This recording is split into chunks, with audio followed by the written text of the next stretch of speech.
All right, and we're live. Only 20 odd minutes later. But anyways, yay. Purple and I are joined today by Duke Bonanza, the Lavender Lady, and the Bible Belt Atheist, who has actually been kind of vocal in the beginning of this. So. I know, right? He was talking. Yeah, He's got that great baritone voice too. More Indeed. like a bass. More like a bass voice. Yeah. Yeah, deep down in there.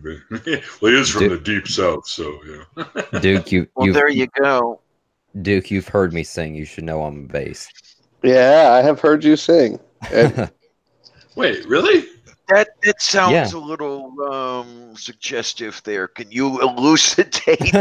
I am not. Wait. I am not sexually involved with an underage person. Do not put that fucking evil on me. God damn it! I've been nothing that's but. Right. I forget how young BBA is. I didn't realize we had somebody underage. I've never been inappropriate. Neil, you didn't know I was a vocalist? Nope. Well, really? no. Yeah, I did know. It didn't pop into my head. That's all. Oh, dude, his vocal fry is on point, dude. I'll send you a link to one of my vocal covers. Yeah, his vocal fry is on point, dude. He does a really good job at that. I think we have the next Glenn Benton on our hands here. Hey, what the hell's going on? There are only 3 people watching. Guys, where are you? How do you know that? My man doesn't even tell me how many are watching. I'm looking on the watch page, and at the lower left of the screen is the number of people watching. It's right under the title, the Purple Rhymes with Orange After Party, and then right under that is 4 watching now, and then under that is your channel name. Terry. I'm sharing it. Let's see what happens. Terry. Yeah. Well, let me ask y'all something right quick. Okay. Sure.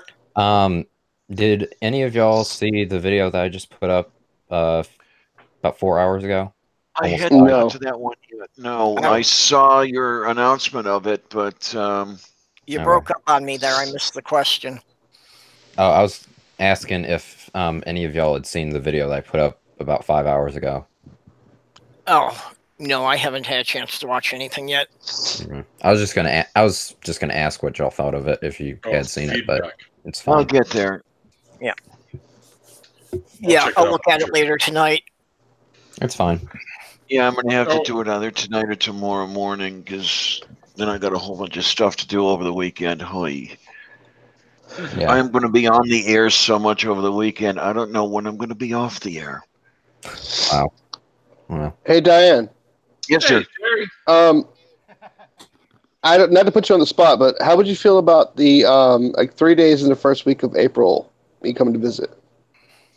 Oh, that could actually work. Because I really don't have. Well, I really don't have anything I know of scheduled. I don't know how the medical shit goes. You know how that is. But as far as anything else goes, it should be open and clear and shit.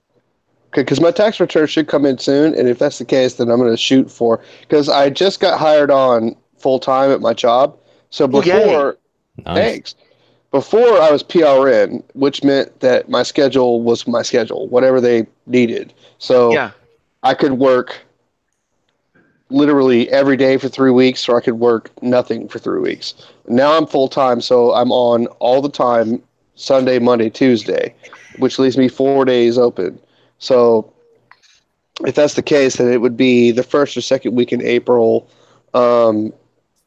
Wednesday, Thursday, Friday. Oh, okay, midweek to the end of the week. Okay. Yeah, because I'd have to be back by Saturday so I could be up. Because my shifts start at 6:45 in the morning, and I'm an hour away from my work. So. Oof. Great. So you've got to get up at 2:30 a.m. to be. Yeah. So and sometimes like Wednesday, for instance, somebody called in for the night shift, so I ended up working from 6:45 in the morning to 11:45 at night. Okay. So it's very, very mercurial, my job. Mm-hmm. Wow. Oh, welcome, Terry. By the way, we did see you sneak in here. Hey, Terry, sweetie. Hey there. I'm just sitting back in the corner with my cuppa listening. Okay. And Duke, I'm just going to have to drag you out to the original for a Pittsburgh cheesesteak. Yeah, we got to do it, man. Pittsburgh cheesesteak with the cheese whiz and everything, right? Yep. Mm-hmm. Yeah, because there's two ways to make a traditional cheesesteak. One's with provolone, the other one's with the whiz. Yeah, and Pittsburgh would go with the straight cheese. Yep. a Philly cheesesteak would have the provolone.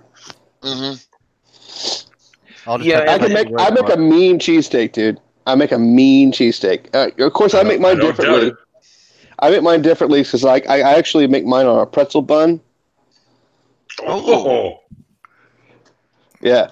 So nice. I take, and actually I add mushrooms because I know you're not supposed to have mushrooms on there, but so I take add mushrooms. When I go to the butcher and I'd say I need some ribeye and I have it sliced really thin, fresh, and then I cook that on the pan and I make the onions, bell peppers, and mushrooms separately. Layer the entire thing up, and then throw it on a pretzel bun, cover it with provolone cheese, and throw it in the broiler and let it melt.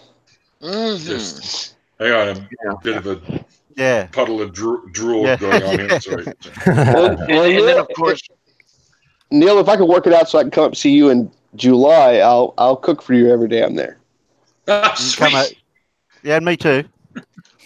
Okay, so let's see now. Duke is applying for the position of Neil's housewife. Yeah. I would totally, he's so handsome, I'd totally be his housewife. I would. Come on.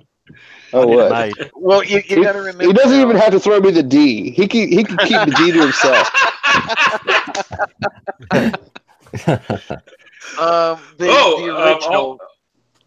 The original is on Say again? I'm just going to interject here because Duke usually always asks me what shirt I'm wearing. So today is the Astrophysics Men with Neil deGrasse Tyson, Einstein, awesome. Carl Sagan, and of course Hawking. So, yeah. Fantastic. In the wheelchair. Absolutely. He's like the Professor X. There you go. Now, Duke, the original is on the University of Pittsburgh campus, so you get to see all that those young co-eds. There you go. Yeah. We can sit back and we can talk about. It's funny. It's going to be an interesting conundrum because normally, like all of my best friends are ladies, and normally we hang out and we talk about how cute the bartender is. So it's going to be interesting to all of my personal friends are ladies. I don't get along with dudes. No, you're my best friend online, but like in the real world, like in the flesh world, my three best friends are all ladies. And we're virtual friends. Yes. You have friends? Dude, it's kind of a drag because like I'll go out with my friend Kate, right? We'll go out for dinner and the waitress will be super cute, and if I try to flirt with her, she thinks I'm a total asshole because like she thinks I'm sitting here with my freaking girlfriend. Oh man! To the point, like one time I was trying to like talk to the waitress, and I was with my friend Laura. And I was like, you need to like say something about your boyfriend while she's at the table. So she gets that I'm not a dick. You know what I mean? Oh, jeez. I think Purple was going to say something too before. Yeah, I seem to have a history of attracting lesbians that for many times in my life, that problem. Many times in my life, my best friend has been a lesbian, so we go out and we're checking out girls together. See, that's like the polar opposite of me, because like my friends are all straight, so we're hanging out, and the waiter's cute, and I'm like, yeah, he's really cute. You're right. He's a good-looking guy. I actually had a waiter one time, like hit on me and try to get my phone number when I was on a date. Oh, no way. That's awkward. And the bad thing about it is the date wasn't going very well, and I wasn't really interested in the girl, and I really was interested in the waiter. But being polite, I had to be like, no. That reminds me of a Jerry Seinfeld skit. Yeah. Oh yeah. Shit. What was that? You're sitting with a bloke, and the person come up to him or said something to the person you're sitting with, and then Jerry goes, "How do you know I'm not with this person next to me? You know, you're hitting on him right next to me. How do you know I'm not with him?" Yeah, Jerry's trying to defend his whatever. Yeah, I wouldn't mind.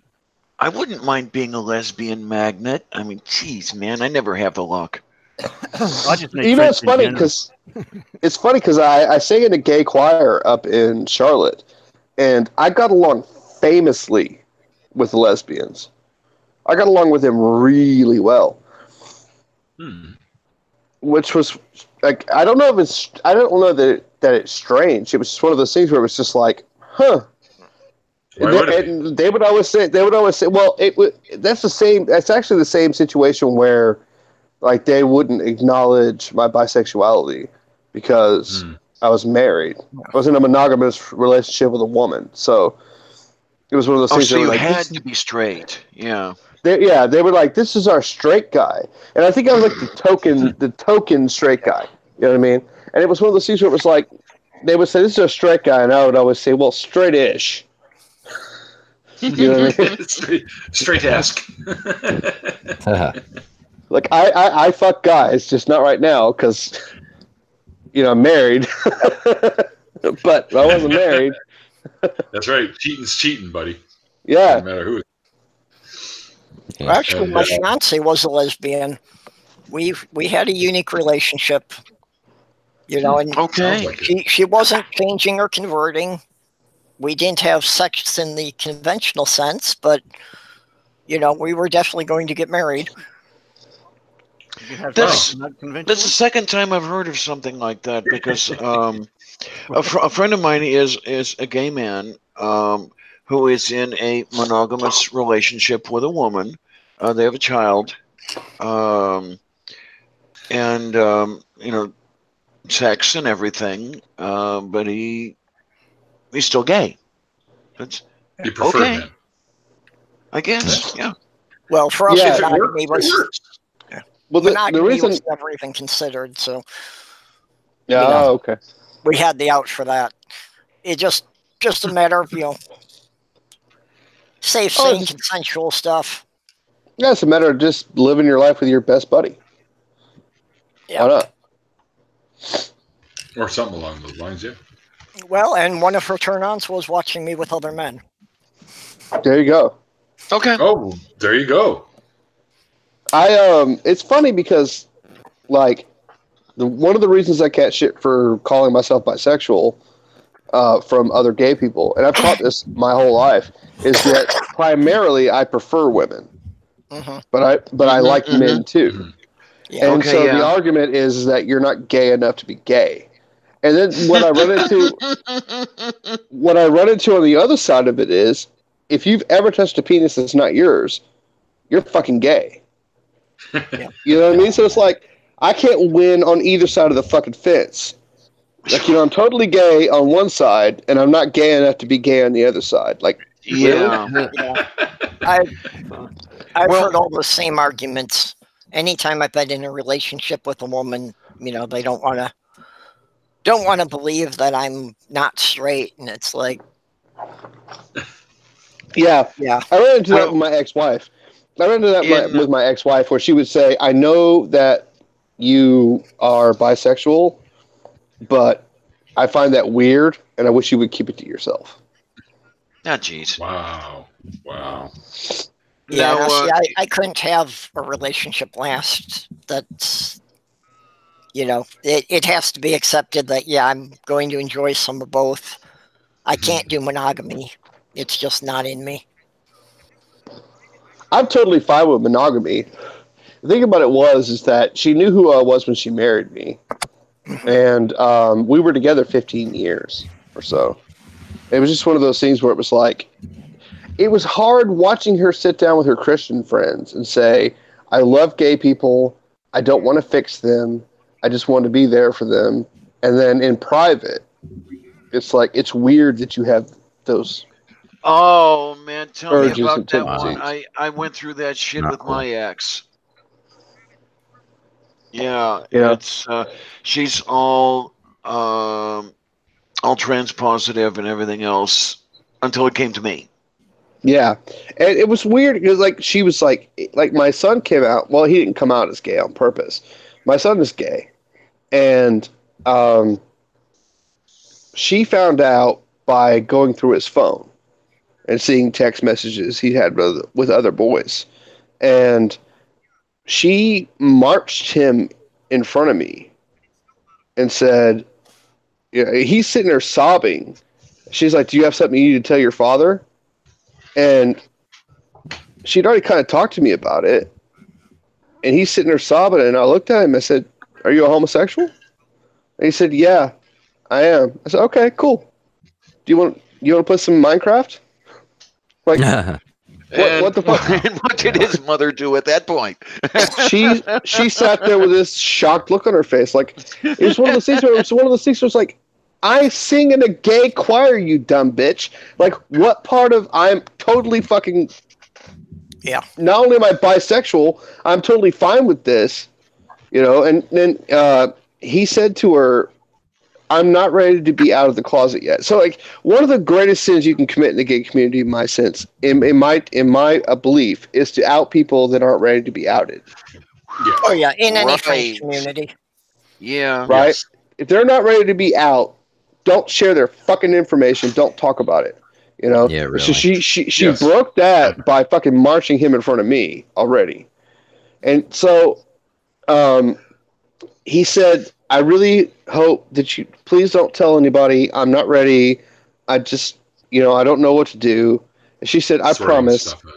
Yeah, I promise I won't tell anybody. And she went immediately and told her Kelly, who's the guy that she cheated on me with for 2 years. And she went to her church group and was like, I need extra prayers because my son is gay and blah, blah, blah. It's like, God. Okay. That's... What a fucking... Wow. That's unacceptable, dude. Yeah, that is. Yeah, you don't doubt people. They have to be able to make it out when they're ready. Yeah. That's how she rolls, though. The way she is like, oh, how can I turn this into me? Like, how can I take this situation where somebody else is struggling with something and make it about me so that I get attention for it? It's... Yeah. Yeah, not cool. I think the funniest situation, one of the funniest conversations, it wasn't funny at the time because I was heartbroken, but now it's funny in retrospect, was when she said, she's having the affair, she's doing all this shit. She was like, well, I prayed to God, and God gave me peace with it. And I looked at her dead in the eye and said, so you asked yourself for permission, and then gave yourself permission. Essentially. Yeah. You said, can I do this? Yes, I can do this. Okay. Like, you're not talking to anybody. There's nobody there. You dumb fucking jerk. Sorry. Yeah, I shouldn't fucking lay this shit on you guys. No, it's actually one of the things that I worry about is, accidentally outing people, particularly like in YouTube atheist stuff and that. Yeah, because nobody, your personal beliefs and your sexuality are your fucking business. Yeah. Yeah. It's your business. It's nobody else's fucking business. And it's nobody else's place to fucking tell anybody else your fucking business. I got outed at work by my best friend. And I don't think she did it on purpose. I think she just thought something I said was funny. But no, she's a sweetheart and I love her. But it's one of those things where I came into work and all these deeply Christian people are laughing. And I was like, what's going on? They're like, well, I told them about you liking to fuck Jesus in his head, holes in his hands. It's like, sweet. Thanks for that. I appreciate that. glad it didn't go south. You know what I mean? I'm glad I still have a job. You know what I mean? Like, God. Yeah. Well, that's like where I am. I'm not public about anything here. And personally, I don't give a shit what anybody thinks of me. But I'm aware of the possibility that in the small town, it could backlash against some of my family members. You know, we've got a town of 3,000 people, and it's only 3,000 people because back about 20 years ago, they merged 3 adjoining cities together to get that. All right. But with 3,000 people, there's like 25 active churches. So the concept that somebody does not belong to at least one of these churches is so alien, most people in this community just can't comprehend that.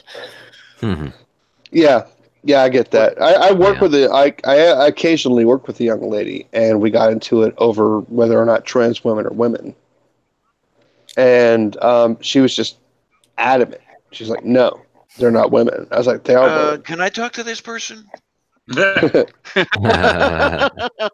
And she was like, I don't understand how you come to this point. I was like, look, you go out and look at my truck. There's a trans right sticker on the back of my truck. Right there where you can see it. Like, I'm a liberal. I don't give a shit how you feel. Like, you're just wrong. But there's some people there's just no talking to them. They've got it set in their mind that it's a certain way, and it has to be that way. Christian ever? Yeah. Every fundamentalist religious person, period, ever? Well, I'll take that a step further. Every person that's fundamentalist about what they believe. Yeah, okay. That's actually a much better way to put it. You know, because like you don't have to. Yeah, you don't have to be a Christian to be a weird fundamentalist about what you believe. All you don't even have to be religious. No, you just have to have a fucking intractable view on something. You have to have an intractable view that cannot be fucking reasoned with. At that point, you're a fucking fundamentalist. And anti-vaxxers too, right? Yeah. And climate deniers and fucking all the conspiracy theorists and Republicans and. I like to class myself as none of the above. Yeah. Generally, anytime there's a multiple choice, I'll look for a none of the above first. Yeah. Or other. It usually has other. Yeah. God, you want to talk about talking about fundamentalists, though? I can hardly wait for the 2020 election cycle here in the U.S. Boy, the fundamentalists are going to be having a field day. Because what I run into is everybody hates absolutely everybody. You can't, for example, look for an electable candidate. Your candidate has to be perfect as far as you are concerned, as far as your issues are concerned. And what I'm afraid of is that we're going to run into what we ran into in 2016, and it's not going to be good. I heard you had an 80-year-old candidate that might go for president. Are you talking about Bernie Sanders is like 77? Yeah. He would be, I believe, 78 or 79 at inauguration were he to be elected. And yeah, he is running. He has thrown his hat into the ring. And what amazes me about Bernie is there were so many people who loved Bernie during the 2016 cycle. Yeah. And they all turned on him this time around. Really? Yeah, it was actually kind of freaky, actually. Yeah. There's so much Bernie vitriol going on this time around. Well, they're blaming him for Trump winning because they're saying he split the Democratic Party. Yeah, except that he shouldn't have split the Democratic Party. He should have been the predominant fucking candidate. There was only one Democrat and 1 Republican and 2 morons running in the 2016 presidential campaign.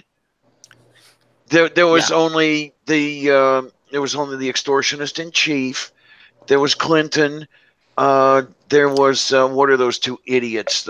Stein and the other one. What the fuck is his name? There were enough people saying that people should write in Bernie Sanders that some people believe that there was enough of that going on to tip the vote for Trump. Oh, really? Really? Wow. Well, yeah, but let's be honest. Bernie should have been the Democratic fucking nominee. Yeah, the problem is Bernie is not a Democrat; he's an independent. Yeah, So the Democrats are afraid that if he gets in, but wasn't he running under the Democratic umbrella? Yes, he was. Yeah, he was. And the Democrats he was running as a Democrat. Yes, he was, and the Democrats didn't like that. Yeah, the Democrats DNC did not like that at all. Yeah. The DNC is afraid that on some critical issue, he might decide to do the right thing instead of pulling the party line.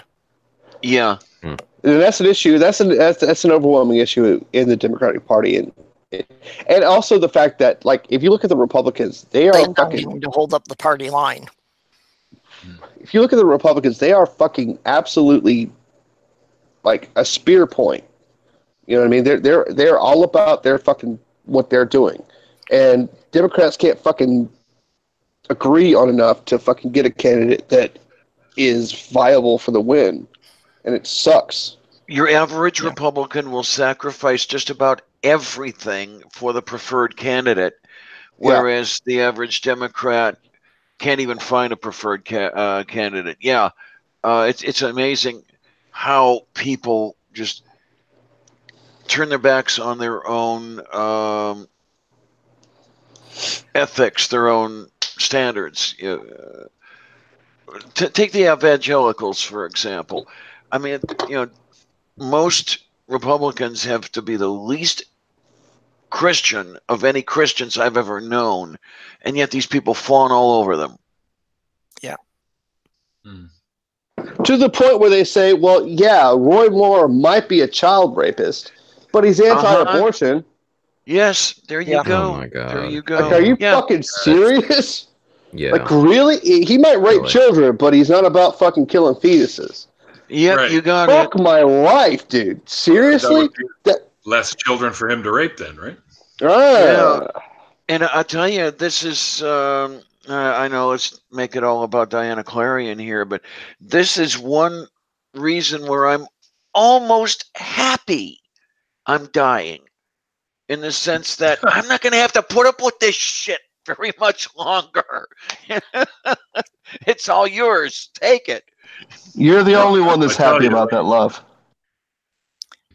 Yeah. And I told you, like you were talking in the chat earlier when I was having the one-on-one with Purple, you can get up. If you can get up here to Canada, man, I'll put you up somewhere up here. Well, this is an interesting question. I don't know if you know very much about how the details of the immigration work. A friend of mine, she and her family were living somewhere in Alberta. I cannot remember exactly where. They had applied for permanent residency, and the story went that they were denied it because their daughter had Down syndrome. Now, I realize that this wasn't totally verified or anything. It was just what Katrina said. But have you heard of stuff like that happening? No, especially when the party that's currently in power here is the Liberal Party. They're pretty easygoing when it comes to stuff like that. So. Because, remember, I mean, okay, let's put away the I'm dying for now. My health still isn't the greatest in the world. And wouldn't the people in power be afraid that I'd suck them dry as far as, medical system goes? You can't suck them dry. They're constantly taking taxes for this type of thing. Our medical system is you know. Well, I'm being somewhat figurative in my language, but Of course, but no. They wouldn't. They probably want you to come up here so that you could be treated, because they actually care about people here and their health, and that's why we have the system we have. It's such an entirely different attitude about the healthcare system that they don't think about the dollars involved in it. They actually are serious about treating people. Can I jump in for a second? So, I would say that I just want to clarify that the problem with the healthcare system in America isn't healthcare providers. It's you're absolutely correct. You are absolutely correct, Duke. Yeah, that's right. Because the people in the hospitals, like the people I work with, they're absolutely 100% patient oriented. They want to see people get better. They want to help. We work with people all the time. We have a charity program through my hospital that we try to get everybody to apply for, and we try to get them in so they can get treatments that they need and deserve. It's just one of those things where the legislation is so fucked that we have to fucking jump through 50-11 hoops to try to make it happen. To the point, like, well, to the point where, like, recently, like, up until January 1st of this year, all Medicaid was retroactive for 90 days. So if you were applying for Medicaid and trying to get it, and you got it, it would retroactively pay for everything for 90 days. Trump signed a bill and approved some shit where now it's just that month. So if you've been trying to get fucking Medicaid for 3 months and jumping through all the hoops and cutting through the red tape and doing all that shit, it's only going to retroactively pay for that month. Yeah, right? And this is where I'm going to be sweating bullets. It's fucked. I've got some medical costs coming up in the future. No matter what happens, I know there are going to be medical costs, and I know that I cannot afford them out of my own pocket. Yeah. So that's going to be shitloads of fun. I may just run in your general direction there, Neil. I don't know. We'll help you. Mm-hmm. Yeah. Also, to jump back to... You have room for 800 books? As long as you don't mind putting a mattress on top and sleeping on them, you're good. Oh, okay. That would work. I have a question from Pine Snake. It's back to the elections thing. Apparently, Pine Snake wants to know our thoughts on the idea that Beto O'Rourke is expected to announce his presidential bid tomorrow. No idea. I don't know enough about... I didn't hear about that either. So yeah, I don't know enough about Beto to really make any decisions. I mean, I was lightly following him in the race against Cruz, but to give you any firm opinions or anything, I'm a little clueless on that. Yeah, I have no idea what his position is on anything. Can I take us off topic and brag on Evans for a second? No, we won't let you. If it's anything to do with politics, it doesn't bother me now at this point.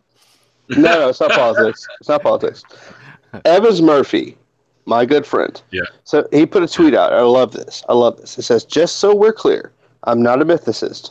I'm not an anti-theist. Of course, I am an anti-theist, but he's not. I don't merely lack a belief in God. I'm a strong atheist, meaning I believe that no gods exist. I do not believe that atheists are more reasonable or logical or rational by default. I love that tweet. Mm-hmm. I love everything about that fucking tweet because there's so much fucking bullshit and disinformation about who we are. And that just is one of those things where he's just laying it out there. Hey, I'm not the thing you're labeling me as. Yeah. Yeah. More people and should so do that many of too. us so many of us aren't. I mean, I am an anti-theist, and I'm holding on to the fucking title.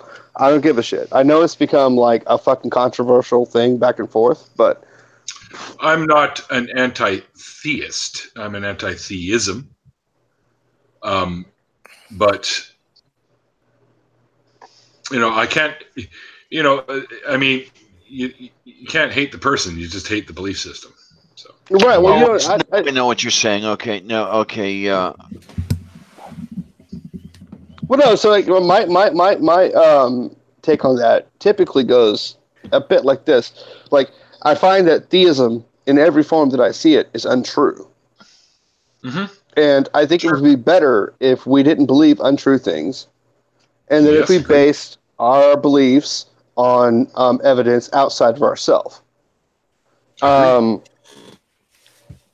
I'm anti-theist for the second reason I'm anti-theist is more towards the harm side of things, which is to say that the scripts that people follow are counterproductive to human advancement and shouldn't be followed. Mm-hmm. There's a great example for that.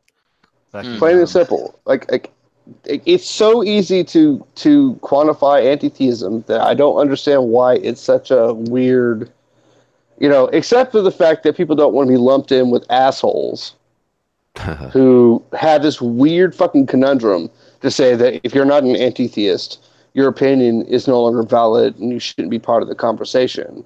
And I find that to be fucking ridiculous, because how do you expect every single person who doesn't believe in God to all arrive at the same place at the same time? You know what I mean? Yeah, really. Not everybody's going to. Not everybody's going to. There's people that are going to be struggling. There's going to be people that have family members that are fucking theists and they love them and they don't know how to differentiate. You know what I mean? I'm fucking sick of this entire fucking fight and argument. I'm sick of it. Like, if you're an anti-theist, be a fucking anti-theist. If you're an atheist who's not an anti-theist, be that. It's fine. Yep. You don't have to fucking. You don't have to be one or the other in order for your voice to be a fucking reasonable voice. None of that's fucking necessary. I still hold to what I would tell Jones back when I worked with him. What you believe matters less to me than what you do with it. Yeah. Yes. Yeah. That's a good way to put it. Or what you think matters less than how you think. Well, I like to go with I'm an apatheist. I simply don't care whether or not God exists. Yeah. Sounds like the Steven Weinberg quote I remember when he was talking about Nobel caliber physicists or scientists in general. He said, "We don't think enough about God to know whether we are atheists or not."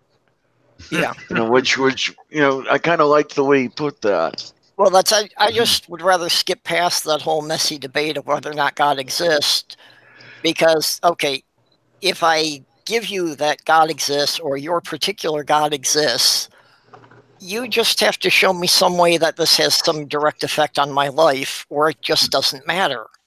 Right. That's where I go to as well. So, we can show fundamentally that almost every religion, if not all religions, probably all religions, are fundamentally untrue. They're unscientific. They make claims that aren't true. They are contradictory in their nature. There's so much that we can say about any religion. It doesn't matter which one you bring it up. Almost. Actually, not almost. All of them. Like, even in the case of the paganism thing, like when I was talking to Ocean about that, right? And I respect Ocean. He's a smart dude. He's way smarter than I am. Oh, yeah. But when we were talking about he was like, well, thunder is a representation of Thor. And I was like, well, yeah, but we have a perfectly naturalistic explanation for thunder that doesn't involve a god, right? Yep. So it all comes back to that personal revelation thing. And if you've had a revelation I haven't had, fine. I will not fucking argue that you don't have a justified true belief. Because if you had a revelation, then maybe you have a justified true belief. I have not had a revelation. Maybe not. I have not had that revelation, so I dismiss it out of hand.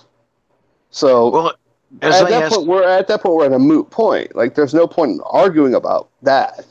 There's no point in arguing about our different experiences, because your experience is yours and mine is mine. And maybe they don't meet in the middle. So you believe what you want to believe on that, but I won't accept it.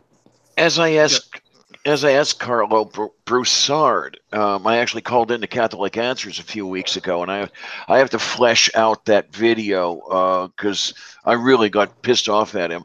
I asked him point blank, how do I tell the difference between the words a man is saying, that were revealed to him by a god, and the words a man is saying that came out of his own head.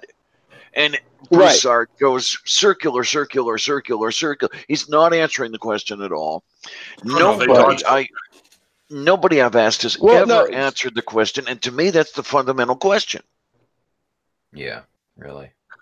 Right. So the way I approach that question usually is to say, all right, so you had special revelation from God.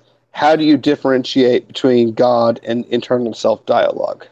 Right? Because we know basically the question I had asked, yes. Same thing. We know for a fact that our brains are constantly talking to itself. Mm-hmm. So, like, if you ever fucking achieve mindfulness meditation to the point where you actually get in the moment, the one thing you're going to see is that there's not just one thought that's going on. There's thousands of them, and they're all happening at once.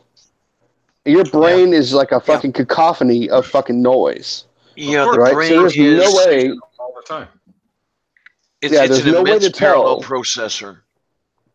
Yeah, there's no way to tell between one or the other, right? But that doesn't necessarily nix their entire argument. Like, if they honestly believe that they've had some kind of revelation from some god, I don't know. Maybe they have, but I haven't had it. Right? Well, so, like, my approach to that is that I don't believe in God because I lack an interpersonal and extrapersonal evidence to provide for any gods whatsoever. Well, there you go. I can't experience anything for somebody else. So, and also, I will recognize that I am a semi-rational ape that might be wrong. Emphasis on semi. Right. So, who knows? You know what I mean? Like, but I take the hard atheist position because there's no good reason to believe that there are any gods. Yeah, what I would like to see, even if you could prove that there was a deistic.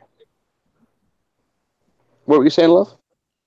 Well, what I'd like to see is somebody get around to defining a god. I mean, systematically. You know, let's apply cladistics to the pantheon. You know, I'd like to know what a god is, so I know one when I see one. Well, yeah, I'd like to take it a step further than that. I'd like to know how applying God to anything isn't multiplying your assumptions beyond necessity. That's you know what I mean? Like, basically what is happening. There are some questions we can't answer, and the correct. Yeah, there's some answers that we don't have because we don't know, but nobody knows. But some people are saying, "But I do know," and it's like, well, you're just applying an assumption that's not necessary to the equation. The correct answer is, I don't know. Mm-hmm. Well, why take it further than that? Like, I don't understand why people do that. I don't know. If that makes any sense. Which is an intellectually honest answer. Well, as a storyteller, when I'm writing fiction, you know, I've quite often had the experience that once I get to know the characters, I feel like I'm not writing the story anymore. I'm just, watching it and transcribing it because the characters have become independent entities. They're telling me the story at that point. That's something I've never figured out. How does that happen? Because I'm looking at it mechanistically, and I'm saying, okay, the author is creating every aspect of the character. So how does the character inform the author about something the author didn't already know?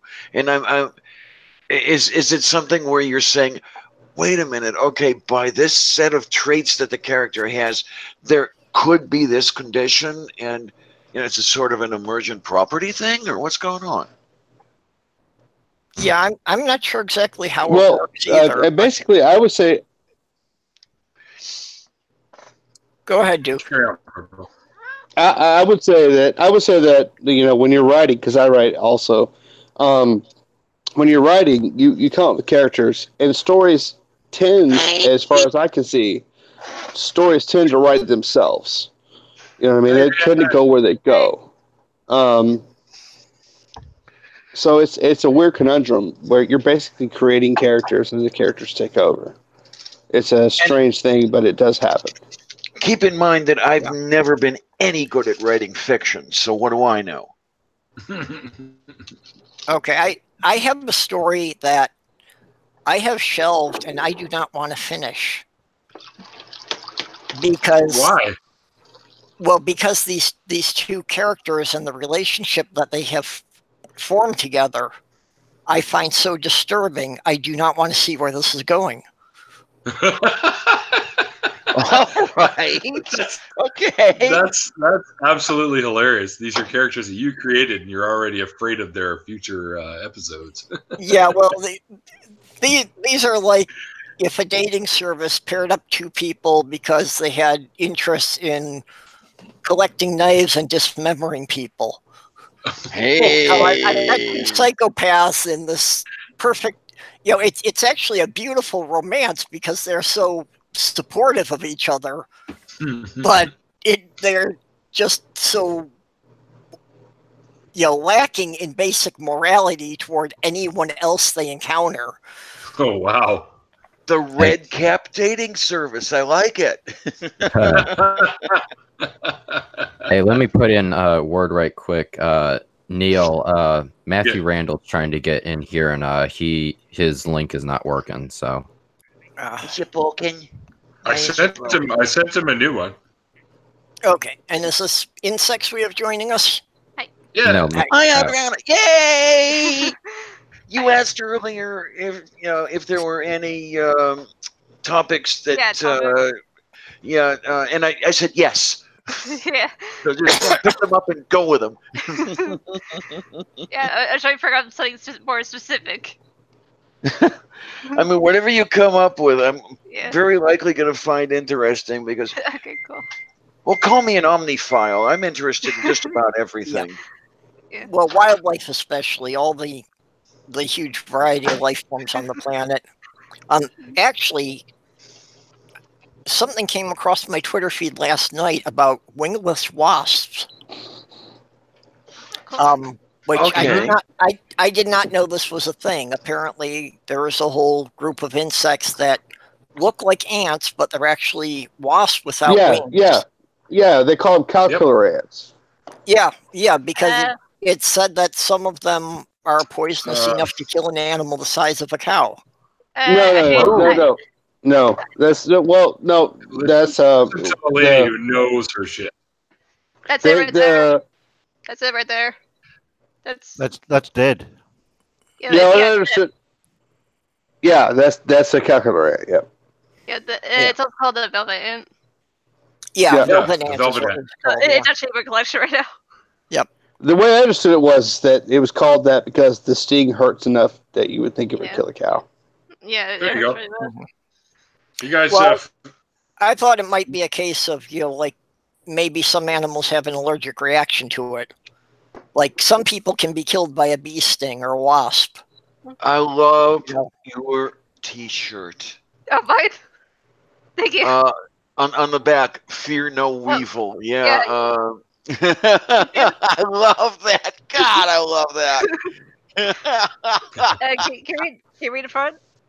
Oh, okay. So you have what is it? Hear no weevil, see no evil, and speak no weevil. Yeah. Yes. Oh. Want. And it's a college. It was a college shirt. I don't think you can get this anymore, unfortunately. Well, do you ever feel stuck in the situation of having to choose the lesser of two weevils?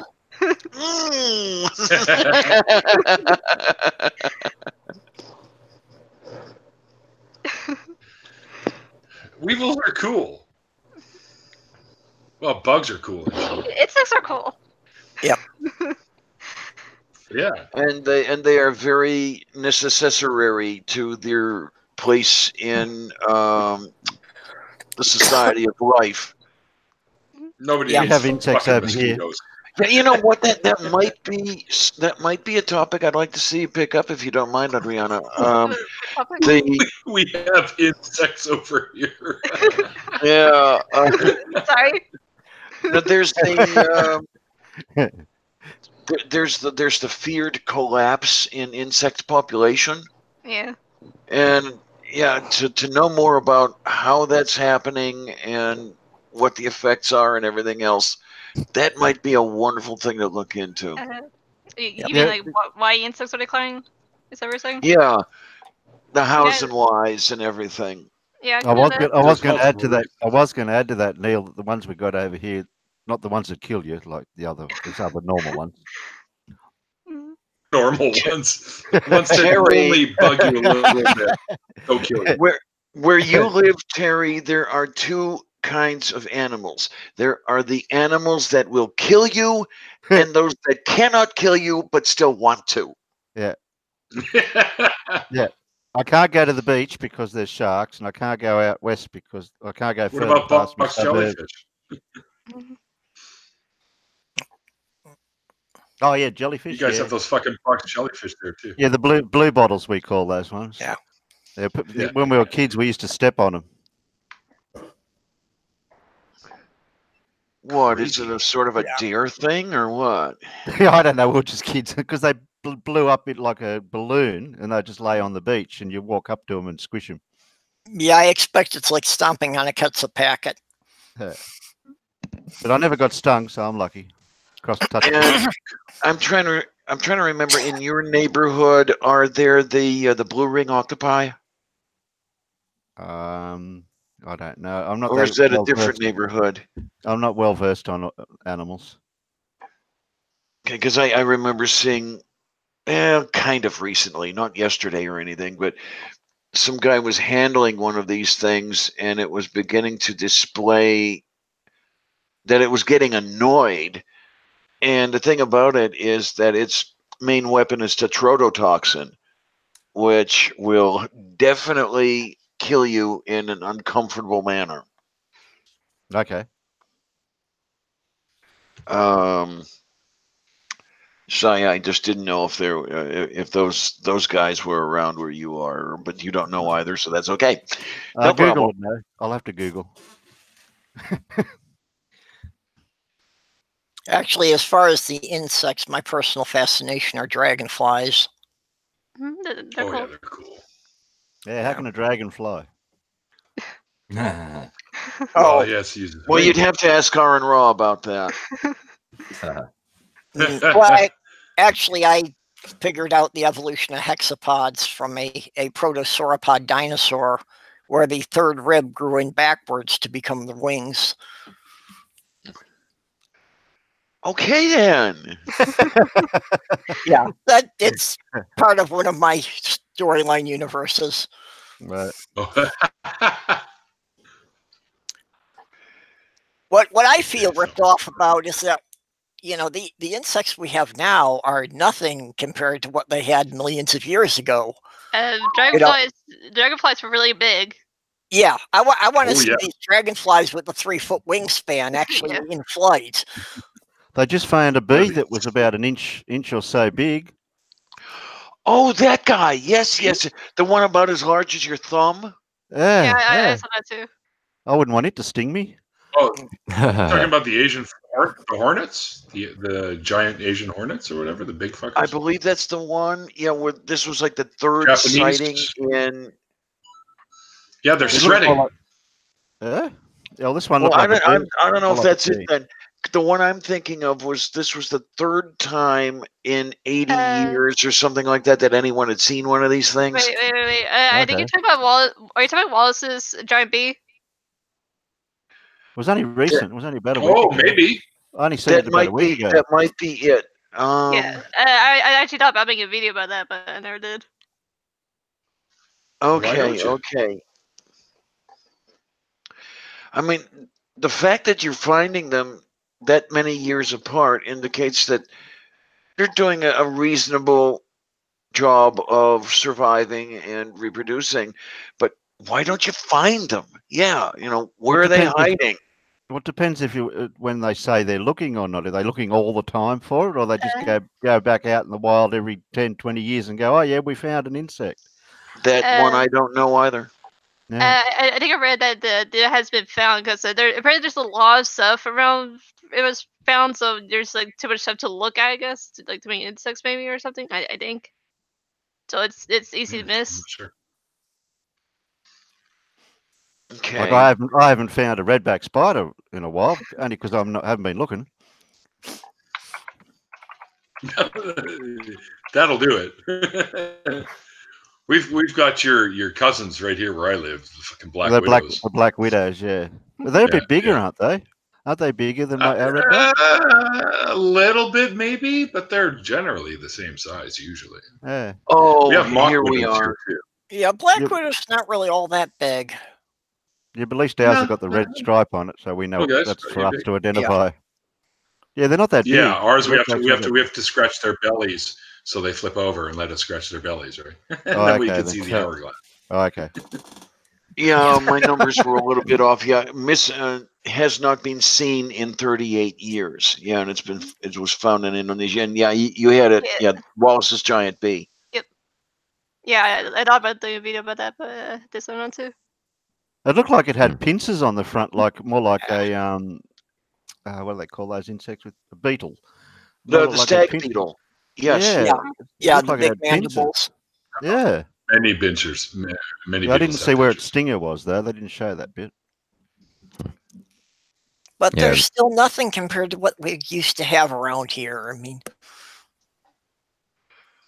there were like millipedes that were like 7-8 feet long. Yeah, that was a long time ago. Yeah, Your giant centipedes are the ones that get the biggest now, pretty much. Well, they have giant millipedes too, but those things are usually maybe a foot long at best. So. Well, I know Puerto Rico, they get centipedes up to like 6 and 8 inches. Oh, yeah. Well, the tropical belt around the planet carries giant centipedes. They're monsters, and they pack a powerful sting. Man, you get bit by one of those things. Trust me, it's like getting stung by like 3 of those the calculars, the velvet ants. So apparently, I don't know if you guys are familiar with the channel Brave Wilderness. He's kind of geared at kids and stuff, and he has the sting thing that he gets stung by a different type of wasp every couple of months. He'll do one. Okay. And he does this voluntarily just so he can show people how harsh some of these stings are. Yeah. And he did the velvet ant, and he did. He said one of the worst was the tarantula hawk. I got that here too. You got a tarantula. Those are cool. We have their little cousins here where I live. They're just little tiny ones. They're not even close to being the size of the actual tarantula hawks. But the tarantula hawks are fucking amazing. Well, the further north you get, when you've got the cold winters, the insects don't get very big. Hang on, I'll feature you. Let's see. Any other kid shows you watch now? Hey, I like insects. Okay. Yeah, there's a tarantula. Yeah. I've always like you showed your collection today on one of your videos. Yeah, I did it today. What's that? I had a bunch of little things like that too when I was a kid growing up. My grandpa was a woodmaker, so he'd make me little displays all the time, and I could pin bugs in there. And I had to go into the Okanagan and find all the weird little scorpions that they have, and the June bugs, the giant June bugs, the ones that hiss at you, and the praying mantises, and I had all kinds of cool stuff like that. But I got into chemistry instead of entomology for some reason, and now I'm a chemist. Yeah, I've been bitten and stung by just about everything that lives in this climate. Yeah. Okay. Well, it's just kind of the hazard of the work I have of, working on old houses. You start taking walls apart and you find a wasp nest inside it. Bald face, usually. I've only been stung by a bee and a wasp. I've been stung by both. Yeah, I don't like getting wasps stung by are worse because they can hit you more than once. See, a bee, he gets one shot and that's it. Yeah, I've been stung by both. And goes, I gotta see you. I've learned not to get stung by hornets where we live because you go to kill the nest, and I spray them with the Mortine stuff, and I have to do it really quick and then run. Oh, Beach is saying that she heard that reptiles will probably do well and get much bigger with climate change, which I guess is possible. I'm not sure if it's really was it the climate that had I think it was more the oxygen levels in the air that had something to do with the size of the animals at that time. Yeah, it was the oxygen. Yeah, the insects need a much higher oxygen level to grow very big. Well, they can't get too big, or else they collapse under their own weight. Yeah. Right?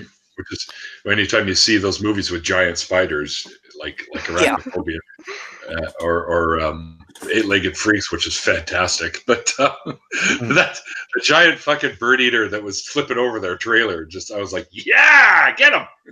It's like a giant giant silver Twinkie. Yeah, but when the oxygen level was high enough, we were having insects that were growing to be 3 feet, or sure, at least scorpion-like things and such. Yeah. And the main reason they don't get that big now is because they don't actually have lungs. Their system for absorbing oxygen is limiting their spiracles. Yeah. Yep. So you got a whole bunch of these snorkel tubes basically through the exoskeleton. There's the other one I'd really like to learn about is the mechanics of metamorphosis, where I guess, do I have this right? Where the larval form actually dissolves into a mush of cells, which then rearrange themselves into the adult form, or something like that. I'm not sure. That's kind of a crude way of putting it, but you're talking like when they go from larval to pupa to adult. And during the pupal phase, I guess, what is it that the larva essentially just sort of comes apart, and it's just like a.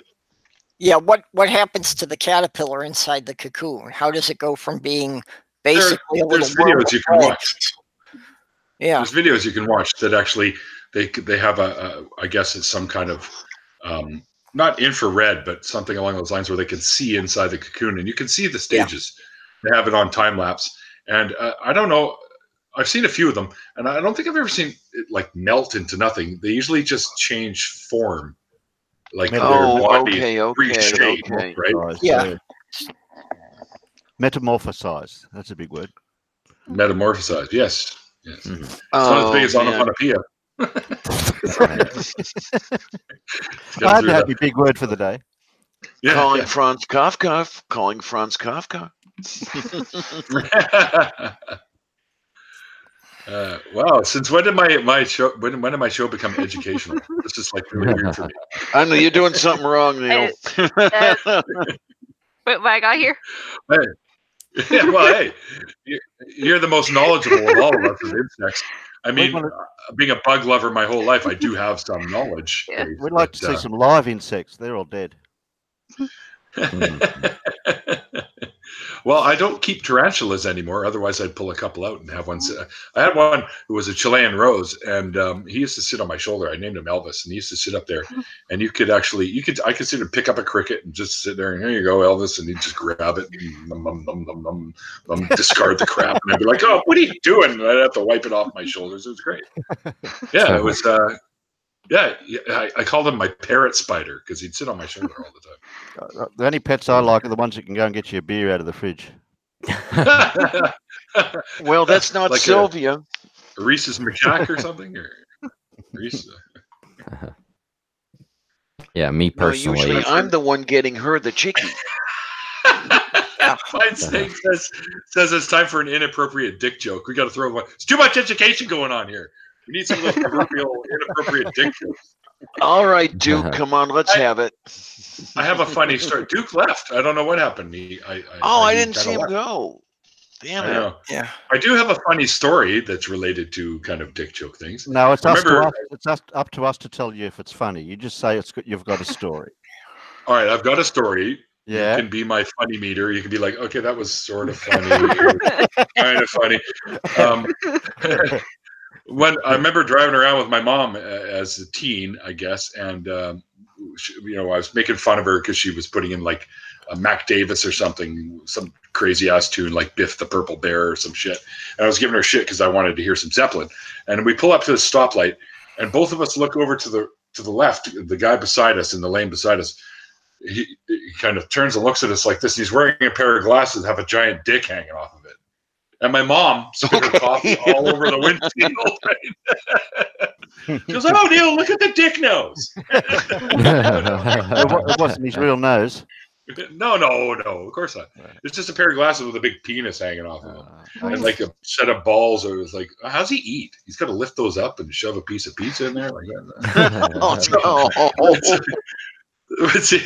Can you imagine that? But anyway, yeah, I mean, that was all right. So now, see, in science fiction, that's one of the challenges of how you design these aliens so that they actually seem like they could function. It's like what was that character in was it Men in Black 1 or 2? I can't remember. Yeah, I know. Yeah, yeah, Men in Black 2. Balchinians. Yeah, the Balchinians. No, yeah. Don't kick there. Yeah. You gotta hit him in the chin. He's a Balchinian. Yeah, that's it. Yeah. Well, that's like the perfect name too. Like when I heard them say, "Oh, he's a Balchinian," I just fucking howled. There's like popcorn flying everywhere. Actually, if you kicked out of the theater. On the DVD I had, they had a section of outtake tracks from it, and it's like they actually shot that line like more than a dozen times. Trying out different names on it. Yeah, trying out different names as he hit him. His Nutsackian. Yeah. I like Balchinian. That's fucking brilliant. Yeah, so they had filmed like a dozen different versions of that, and played them for a couple of people to see what got the best reaction. Well, that was the obvious winner because it made me spew popcorn everywhere. So yeah, it worked for me. Well, guys, it's 5 minutes to 7, and at 7 o'clock, I'm taking off to Montana's for all-you-can-eat ribs. So. Oh, okay. Oh my! I haven't had a decent rack of ribs in I don't know how long. Oh, my buddy lives downstairs, makes them every few weeks or so. He whips out. Well, that got perverted. He just takes out nice big racks of ribs and throws them on the barbecue all the time. So ribs are common around here. Another reason to run to Canada. Exactly. Well,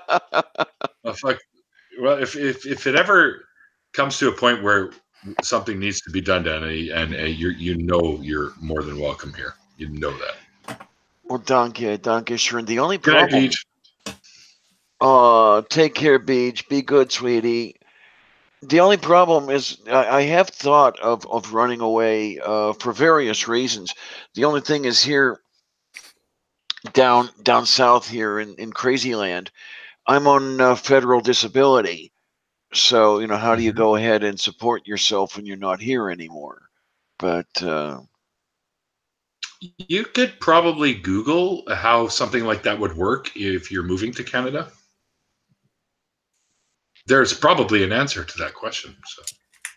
Yeah, because if things get much worse than they already are, I may have to think about running. Mm-hmm. And I don't mean for office. No, I'm not electable anymore. That'd be awesome, though. Be the first trans president. Yeah, the first. Say again? No, I said trans president, not cross-dressing. Yeah. It depends what office you want to start with. Apparently, in the 2016 election, a guy in Pennsylvania got a seat as a county judge simply by writing in his own name. And it turned out there were more seats open than there were candidates listed on the ballots. So just by writing in his own name, he got a seat. I remember that. Yeah. That's amazing. Yeah, that was definitely not in one of the population centers. But what is really bad about, say, even Pittsburgh, is there are so many races where the candidate gets in unopposed. Yeah. Mm-hmm. But I don't know that anyone would. The whole trans bit was one thing, but I don't know if anybody would elect anybody with severe medical problems. Yeah, unfortunately, the media tends to make a big issue out of that. Yeah. But I don't see why it even matters for a candidate. I mean, if it's not affecting your mental facilities, if it doesn't affect your ability to make decisions, why does anything else matter?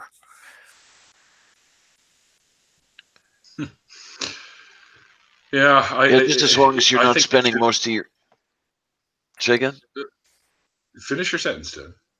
Oh, just as long as you're not spending most of your time in treatment and not in chamber, voting on things, that sort of thing. Mm-hmm. What I was going to say is I think it should ultimately rely upon your ability to do the job, but unfortunately, we've seen that wasn't really a big issue because they hired fucking Trump. So yeah.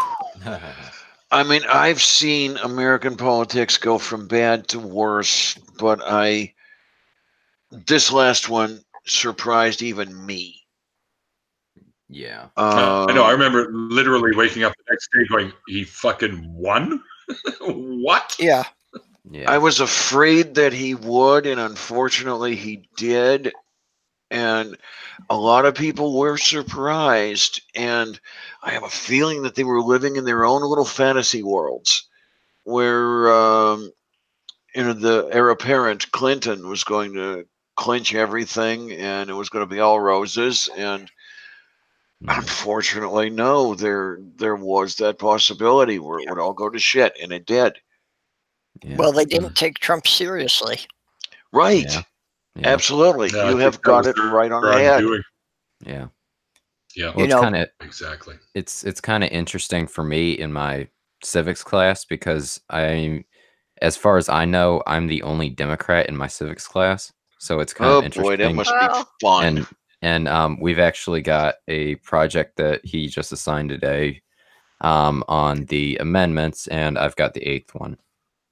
So we'll see how that goes. Sorry, I don't remember them by order. I don't remember what the 8th Amendment. The 8th Amendment. 8th Amendment is talking about cruel and unusual punishment. Oh, okay, gotcha.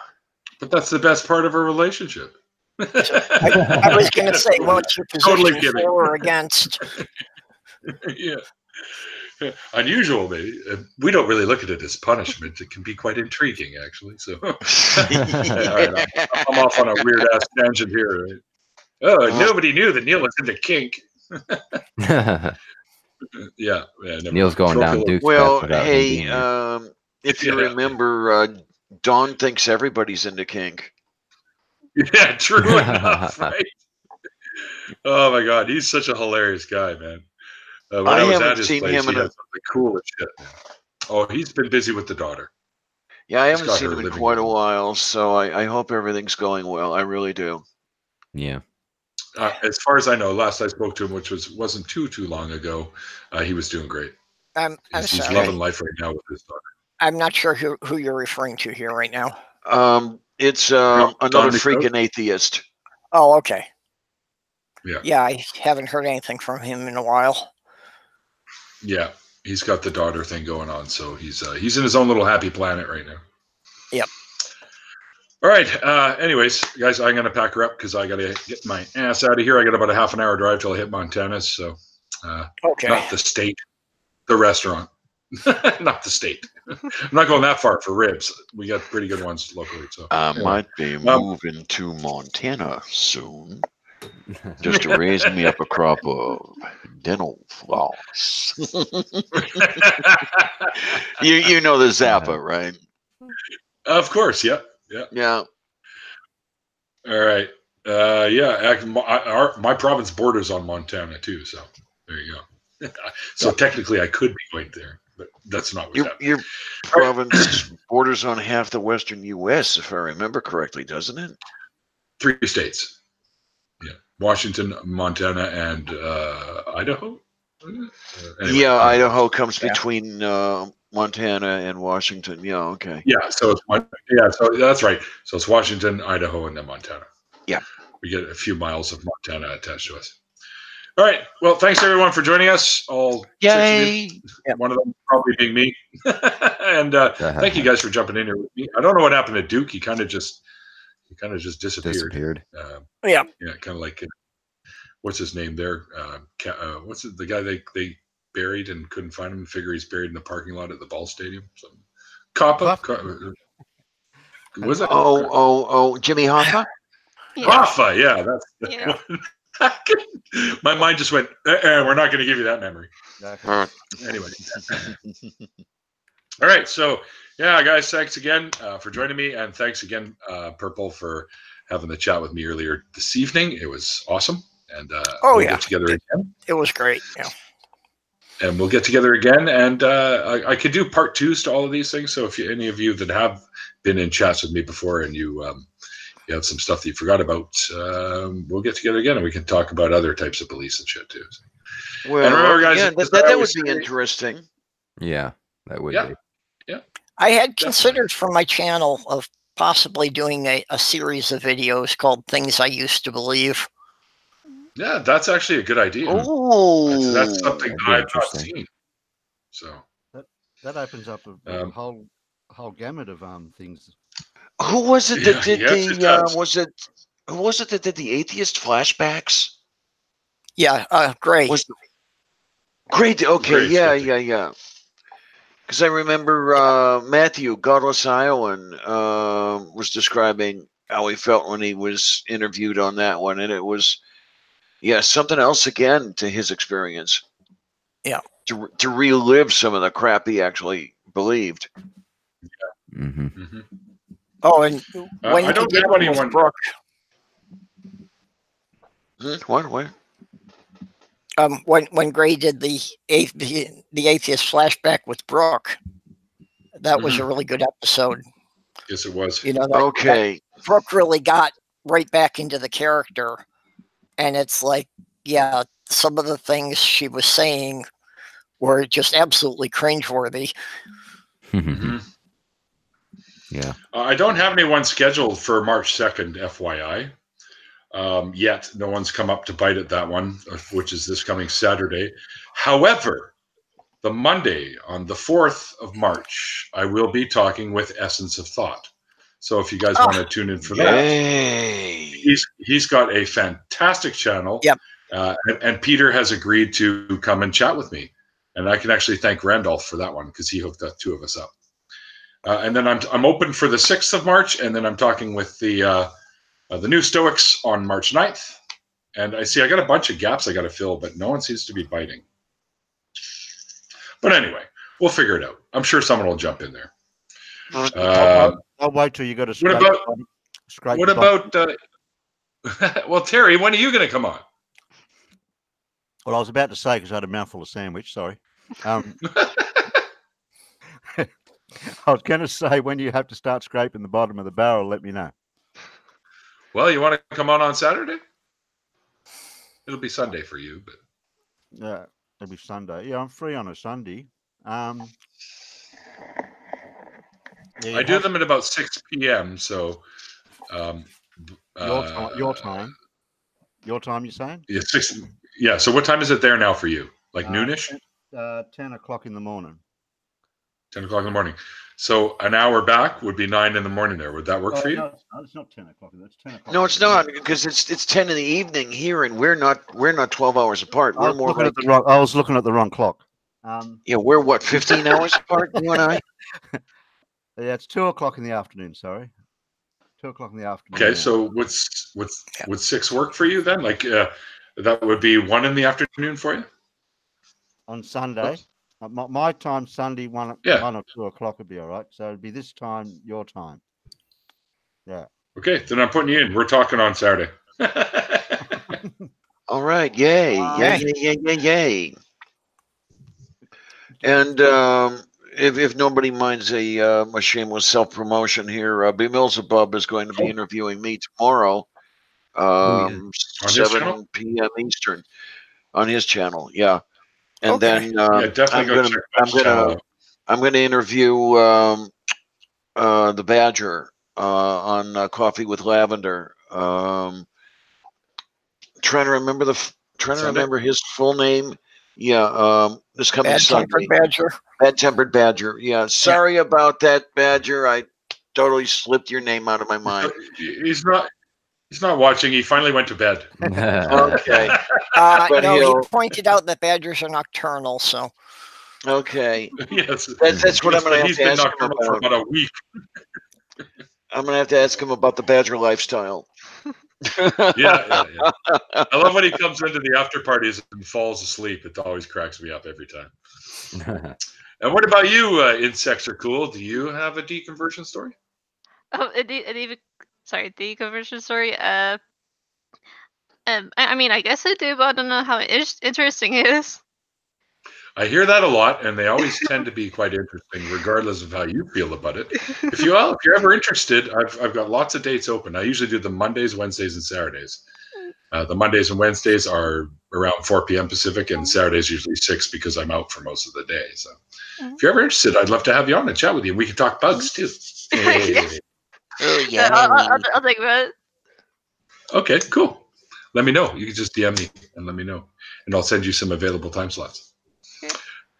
Also, just another quick announcement. I did say it on our chat earlier, Purple, but I will be at Faithless Forum this year. So you can find me there. I just got to see. Oh yeah, see, I've only got my schedule running up to April 13th right now. And there's going to be a surprise guest on April 1st show. I'm not going to give you any more than that. And exactly. There will be a specific fool being interviewed, and you'll see when it comes up. So. I'd love to do the Faithless Forum, but it's just too long a trip for me. Oh, well. I kept hoping that they would organize something like that in the Midwest. Yeah, I'm thinking, Randall and I were talking about doing something for Atheist Day here in Vancouver. We're going to put on a little something. I want my band to play. Like, I want to get out there and just jam out on the stage somewhere for this.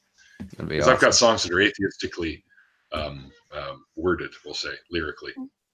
No, what I'd really like to be able to do, I'd love to be able to get out to the Ark Encounter protest. Yep. Is coming in July. I don't know that I'll be able to scrape enough cash together to do it. I'd like to try. Because I missed the first 3 for budgetary reasons. It would be nice. It would be nice to actually buy Aaron a beer and actually meet Seth Andrews and shake his hand. I mean, I've been on Seth's show 3 times, and I've worked with Aaron a couple of times. They're both wonderful people. Yeah. Oh, I've chatted with Aaron too, and he's fucking fantastic. I'm actually going to bring with me. I have a little pail that I used to, a little plastic one.